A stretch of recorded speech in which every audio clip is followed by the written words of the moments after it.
কাজে যাচ্ছি, দেখছি একটা মানুষ দাঁড়িয়ে আছে, তাকে আমি দেবো খাবারটা, কিন্তু আমার বর তো আমার নিজের, ওর সাথেও আমাকে ভাবনা চিন্তা করে কথা বলতে হবে। আর কোনোদিন দেখা হবে কিনা সেটাও জানি না।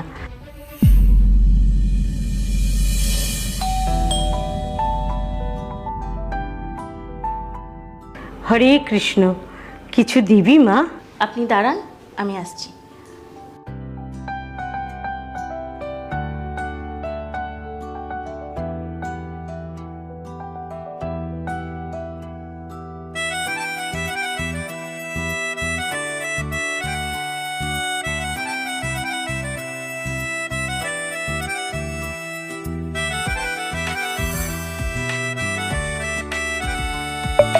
এই পূজা, আমাকে একটু খেতে দাও না, ভীষণ খিদে পেয়েছে।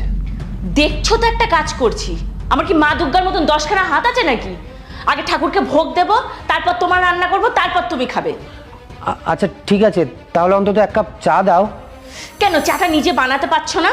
যাও না, চাটা নিজে বানিয়ে খাও না। সারাদিন খালি অর্ডার অর্ডার আর অর্ডার। একটা কাজে যাচ্ছি, দেখছো একটা মানুষ দাঁড়িয়ে আছে, তাকে আমি দেবো খাবারটা, তার মধ্যেও 100 রকম কথা।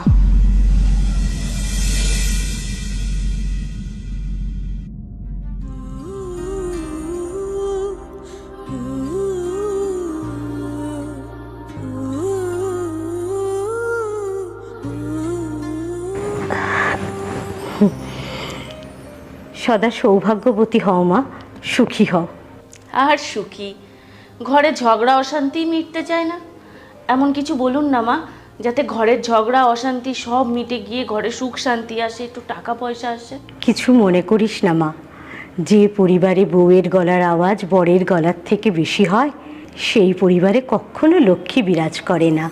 কিন্তু আমার বর তো আমার নিজের, ওর সাথেও আমাকে ভাবনা চিন্তা করে কথা বলতে হবে। অবশ্যই, বরং তার সাথেই তোকে আরও বেশি ভাবনা চিন্তা করে কথা বলতে হবে। দেখ, আমার সাথে তোর আজই প্রথম দেখা, আর কোনোদিন দেখা হবে কি না সেটাও জানি না, কিন্তু তবুও তুই আমার সাথে কত ভালো ব্যবহার করছিস, আর যার সাথে প্রতিটা মুহূর্ত কাটাচ্ছিস তার সাথে এরকম ব্যবহার করছিস।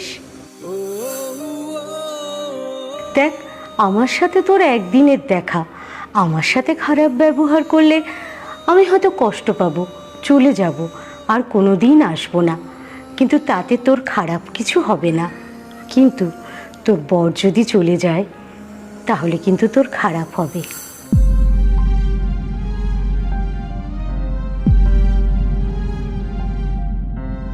মনে রাখবি, স্বয়ং মা লক্ষ্মীও কিন্তু ভগবান বিষ্ণুর চরণে